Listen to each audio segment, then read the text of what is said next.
O maior retorno da história do cinema não é um herói, e ele não veio para salvar ninguém. Em 2026, Robert Downey Jr. volta para destruir o que ele mesmo construiu. De reboots de jogos impossíveis até o fechamento da maior trilogia épica da década, 2026 vai decidir o futuro das grandes franquias. Eu separei os 10 filmes que vão quebrar a internet, e o primeiro da lista. Bem, ele já tem 1 bilhão de visualizações antes mesmo de sair. Este é o guia definitivo dos filmes de 2026. Fica até o final, porque o número 1 muda tudo.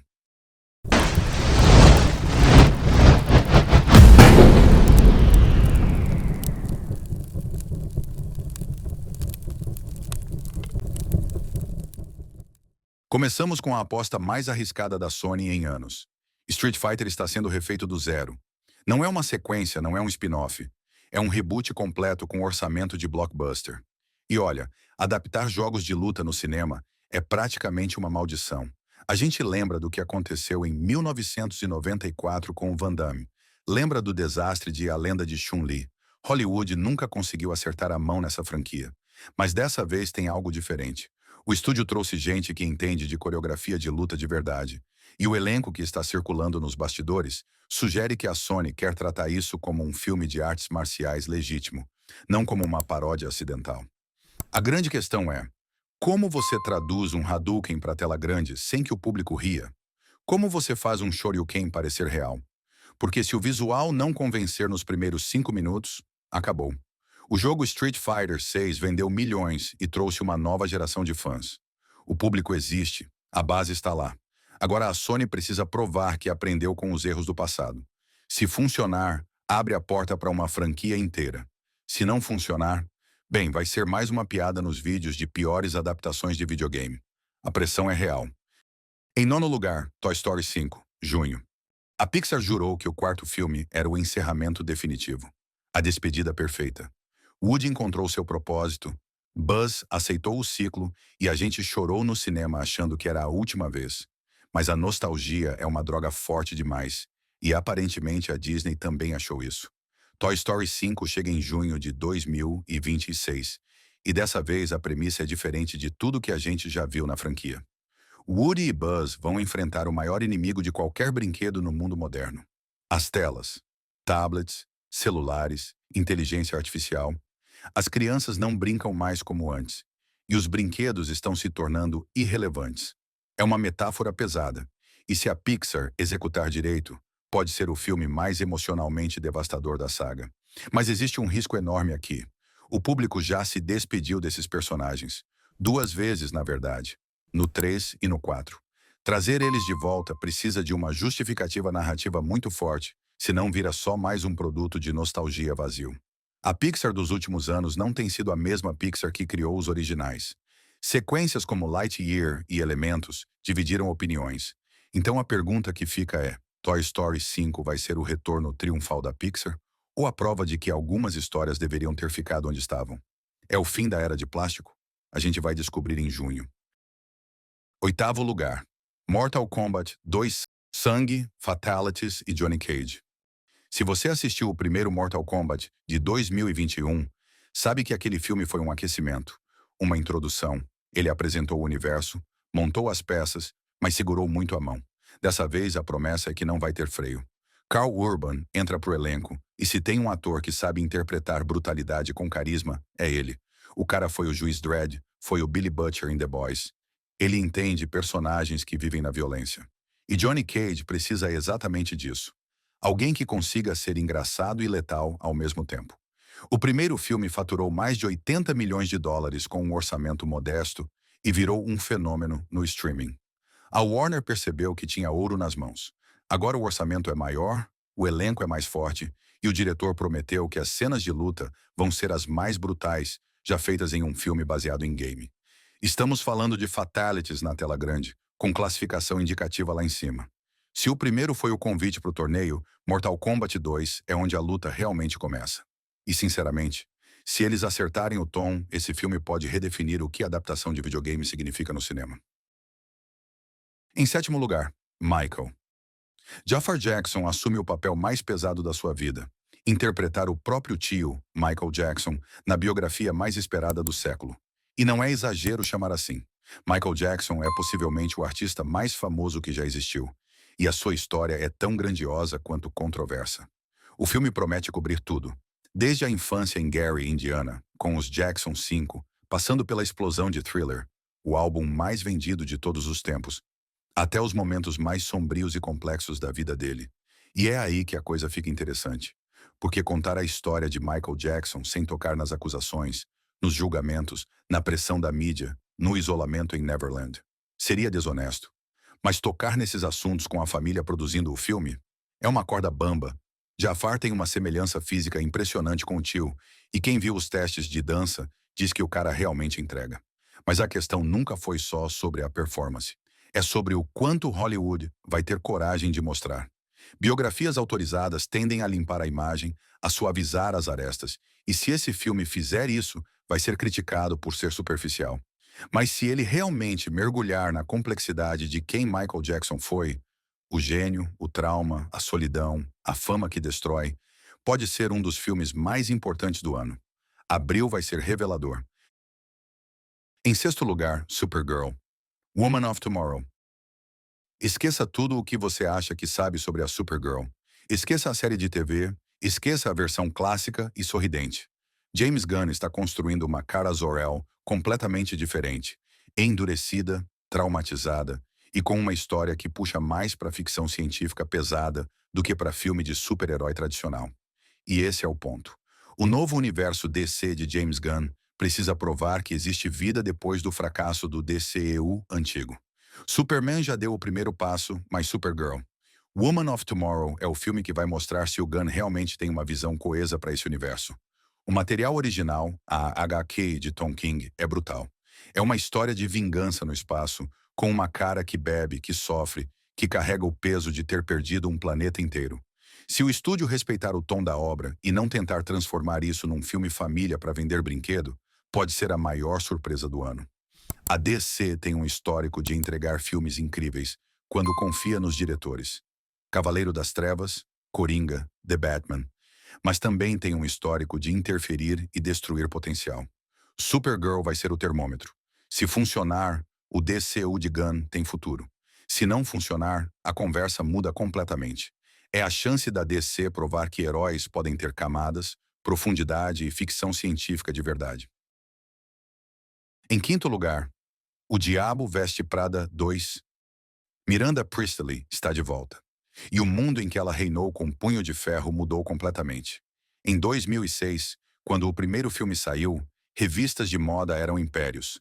Editoras como a Anna Wintour ditavam tendências globais com uma canetada. 20 anos depois, essas revistas mal existem. O poder migrou para influencers de 15 anos no TikTok, para algoritmos, para fast fashion descartável. E é exatamente aí que o roteiro encontra o conflito. Miranda Priestly, interpretada novamente por Meryl Streep, precisa se reinventar num mundo que não a reconhece mais como autoridade. O confronto de gerações é o coração do filme. A velha guarda da moda contra a nova realidade digital. E se conhecemos a Meryl, ela não vai ter piedade. O primeiro Diabo Veste Prada faturou mais de 300 milhões de dólares e se tornou um fenômeno cultural. Frases daquele filme entraram no vocabulário popular. Mas sequências de clássicos de comédia são arriscadas. Raramente funcionam. O público compara tudo com o original e quase sempre sai decepcionado. A questão é se o roteiro tem inteligência suficiente para justificar a volta, ou se é só capitalização em cima de nostalgia. Com Meryl Streep envolvida, a tendência é acreditar que ela não aceitaria um projeto fraco. Mas Hollywood já nos enganou antes. Esse filme vai dividir opiniões, e é exatamente por isso que ele está nessa lista. Quarto lugar, Homem-Aranha. Um Novo Dia. Tom Holland agora é um Peter Parker completamente anônimo.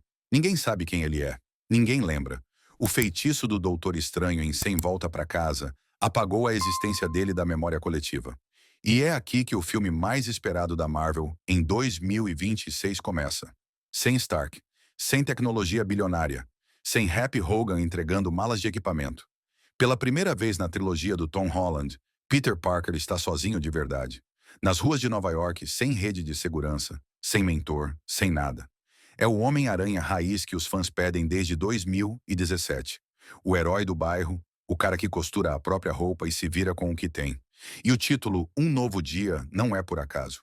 Nos quadrinhos, esse arco é um dos mais polêmicos e transformadores da história do personagem. Se a Marvel está se inspirando nesse material, a gente pode esperar mudanças drásticas na vida do Peter. Novos vilões, novos aliados e possivelmente uma conexão direta com os eventos de Doutor Destino. Tom Holland já disse em entrevistas que esse é o filme do Homem-Aranha que ele sempre quis fazer. Menos efeito especial, mais drama humano. Menos Vingadores, mais vizinhança. Se a Marvel realmente entregar essa proposta, pode ser o melhor filme solo do Aranha no MCU. E considerando que Sem Volta para Casa faturou quase 2 bilhões, as expectativas são estratosféricas. Julho vai ser intenso. Em terceiro lugar, Duna, parte 3, Messias. Denis Villeneuve disse que precisava de uma pausa, que precisava respirar depois do esforço monumental de Duna, parte 2. Mas o sucesso foi tão grande, as premiações tão generosas e a demanda tão absurda que o estúdio antecipou tudo. Duna Messias chega em dezembro de 2026 e fecha uma das trilogias mais ambiciosas do cinema moderno. O salto temporal de 12 anos é a chave de tudo. Paul Atreides não é mais o jovem relutante do primeiro filme. Ele é o imperador do universo conhecido, o Messias que ele mesmo não queria ser. E as consequências da sua guerra santa são terríveis. Bilhões de mortos em seu nome. Fanatismo religioso que ele não consegue controlar. A profecia se cumpriu, mas o preço é impagável. Frank Herbert escreveu Messias do Duna como uma resposta direta ao primeiro livro. Ele queria mostrar que seguir líderes cegamente leva à destruição. É um livro mais sombrio, mais filosófico, mais desconfortável. E se Villeneuve mantiver a mesma fidelidade que teve nos 2 primeiros filmes, a gente vai assistir a uma desconstrução do herói, como raramente se vê em Hollywood. Timothée Chalamet, Zendaya e o elenco completo retornam. A fotografia de Greg Fraser promete ser ainda mais impressionante, e fechar a saga em dezembro dá ao filme a janela perfeita para a temporada de premiações. Duna Messias não é só o encerramento de uma trilogia, é o encerramento de uma obra-prima. E se você acompanhou até aqui, sabe que não existe despedida melhor. Em segundo lugar, A Odisseia. Um clássico de 3.000 anos com orçamento de Avatar. Isso não é uma hipérbole. É literalmente o que está acontecendo. Christopher Nolan está adaptando a Odisseia de Homero. E se tem um diretor vivo capaz de transformar uma epopeia grega em um evento cinematográfico global, é ele. Ralph Fiennes lidera o elenco como Odisseu, o rei de Ítaca que passou 10 anos tentando voltar para casa depois da Guerra de Troia. E a história é perfeita para Nolan. Tem estrutura não linear. Odisseu conta sua jornada em flashbacks. Tem escala épica, ciclopes, sereias, deuses. Tem um núcleo emocional íntimo. Um homem que só quer reencontrar a esposa e o filho. Nolan filmou em IMAX, como faz em todos os seus projetos recentes. E o orçamento coloca esse filme na mesma liga de produções como Oppenheimer e Tenet, mas com uma ambição visual que pode superar tudo que ele já fez. Estamos falando de tempestades em alto mar, batalhas mitológicas e sequências que foram pensadas para a tela gigante. Se você gostou de Gladiador, se você gostou de Troia, se você gostou de qualquer épico histórico, A Odisseia é o seu filme de 2026. Mas com Nolan no comando, espere algo que vai além do espetáculo. Espere camadas narrativas, espere manipulação de tempo, espere um filme que você vai precisar assistir mais de uma vez para absorver tudo. Julho vai ter Homem-Aranha e A Odisseia no mesmo mês. Boa sorte escolhendo qual assistir primeiro. Em primeiro lugar, Vingadores, Doutor Destino. E aqui está. O motivo pelo qual 2026 será lembrado como o ano da Marvel. O motivo pelo qual essa lista existe. Vingadores. Doutor Destino. Robert Downey Jr. está de volta ao MCU, mas não como Tony Stark, não como Homem de Ferro. Ele volta como Victor Von Doom, o Doutor Destino, o maior vilão da história dos quadrinhos da Marvel. E isso não é apenas um casting ousado, é uma declaração de intenções. A Marvel está dizendo: nós estamos dispostos a destruir a coisa mais sagrada que construímos para criar algo maior. Pensa no peso disso.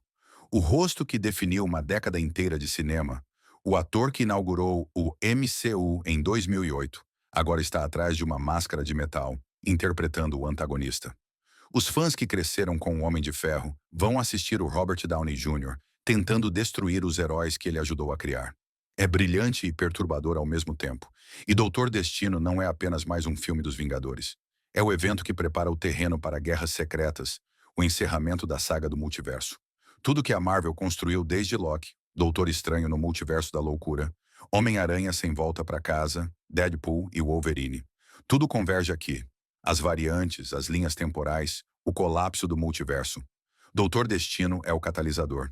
Com mais de 1 bilhão de views nos teasers e trailers, a pressão sobre esse filme é colossal. Se a Marvel entregar, vai ser o maior evento cinematográfico desde Vingadores Ultimato. Se falhar, pode ser o prego no caixão da fadiga de super-heróis.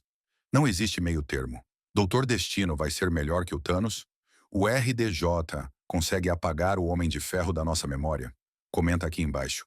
Eu quero saber a opinião de cada um de vocês. 2026 vai ser lendário. 10 filmes que podem redefinir franquias inteiras, ressuscitar carreiras e mudar o cinema para sempre. Mas se você quer entender de verdade o que está por vir, precisa saber o que veio antes. Quais filmes de 2025 deixaram pistas escondidas para o Doutor Destino? Quais cenas pós-crédito a maioria das pessoas ignorou? Eu te mostro todas as conexões nesse vídeo aqui do lado. Clica agora e não perde nenhum detalhe.